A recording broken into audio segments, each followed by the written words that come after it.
కుజదోషం అంటే పెళ్ళిళ్ళు కావని కాదు, ఆలస్యం అవ్వగాను తీసుకునేటువంటి వాడు ఎవరైతే నేటివ్ ఉంటాడో, జాతకుడు ఉంటాడో నిర్ణయాలు స్థిరంగా తీసుకోడు. అదే కుజుడితో శుక్రుడు ఉన్నాడు అనుకోండి, వెంటనే రిలేషన్షిప్స్ మార్చుతాం. స్థిరమైనటువంటి బాండింగ్ ఉండదు. ఇంకా ప్రతి పార్ట్నర్షిప్ బ్రేక్ ఉంటుంది, రిలేషన్షిప్ బ్రేక్ ఉంటుంది. వెంటనే స్త్రీ జాతకంలో ఉంటే పురుషుడి జాతకంలో ఉంటే స్త్రీకి ప్రభావం చూస్తుందని చెప్పుకున్నాం. స్త్రీ జాతకంలో కుజుడితో శుక్రుడు ఉన్న నీచ స్థానంలో పడ్డ లాంగ్ లాస్టింగ్ రిలేషన్షిప్స్ ఉంటుంది. అంటే అది ఫర్ ఎవరా? Only for ever. సో ఆ దశ వచ్చినప్పుడు, ఆ అంతర్దశ వచ్చినప్పుడు ఇటువంటి ప్రభావాలు ఎక్కువ జరుగుతుంటాయి. ఓకే.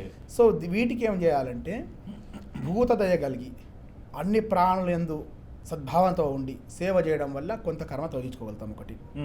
రెండవది నవవిధ భక్తులు చెప్పబడ్డాయి. కీర్తనం, శ్రవణం, దాస్యం ఇటువంటి ఏ ఒక భక్తిని ఆచరించిన ఆ ప్రభావం తగ్గుతుంది. రెండవది సుబ్రహ్మణ్య స్వామి ఆరాధన చాలా విశేషంగా చెప్పబడింది కుజదోషానికి.